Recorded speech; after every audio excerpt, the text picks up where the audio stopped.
Hey, checking in with you this morning. So, wanted to talk about very quickly a pitfall I think I identified when I was growing up. It's really important for you guys to at least consider. It's to do with how your parents behave and trying to take the good stuff from them, but then also identify the stuff that might not be as helpful, and not taking everything they say for granted just because they're your parents, but also paying them due respect because they are your parents and they know stuff, and they've had a significant amount of experience in life, and you need to be able to learn from that. So essentially what you need to think about is if they do have positive behaviors and habits that you can see are going to contribute to strong exam performance, then make sure you identify those and pick them up, implement them, learn from them, ask them questions about them. For example, if your mum or your dad's very positive every day, or if they're clearly organised and they stay calm, and ask them how they do that. Like what do they use? Like how do they think about things? They'll tell you. You're their son or daughter. They're going to let you know that. But take an interest in those kind of behaviours.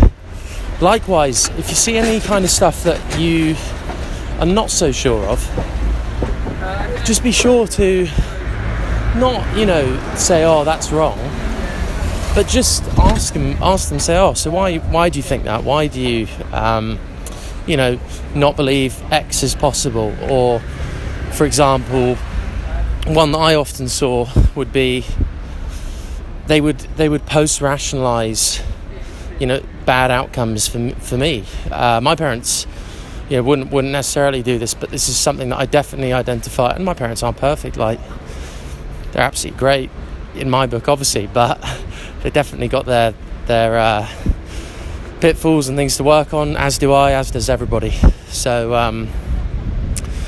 and it's one of those things where one of the things I identified was the parents of some students would, if the student didn't perform well, so for example, when I performed badly, my mum and dad were just like, that's poor. But they wouldn't have a pop at me, really. It would just kind of be up to me to turn it around. If I wanted to do it, that was it. And it was on me. And then I found that often with the poor performance of the other students, the parents would actually rationalise that poor performance, and they wouldn't see it as poor. They would see it as, a consequence of something else. For example, a tough paper. For example, their child just not being suited to that kind of stuff, so it just means that they won't be able to succeed in it, full stop. Or like a D is actually good for them. I just think that's sometimes an unhelpful way of thinking, because it fosters the idea that you get a gold medal for coming in 5th place. And let me tell you this, and you don't have to be, you can be 70 or 7 to understand this, that you don't get gold medals for coming in 5th place.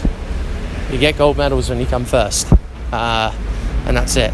And you need to understand that. It's not, it's just a reality of life. I wouldn't even say it's a harsh reality, it's just a reality. It's meritocracy. Some people perform better than others in certain circumstances, and you cannot post-rationalise. The results, the medals are on the table. So, just be conscious of that. Don't, take other people's thought systems, and just because they're older than you, take them for granted. Question them. Take the ones that you think are going to be the most helpful to you and your growth and pushing you forward and keeping you positive.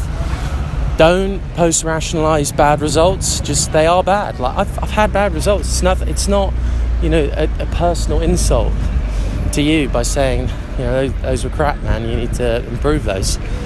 Like, if they just were. Just get real with yourself and,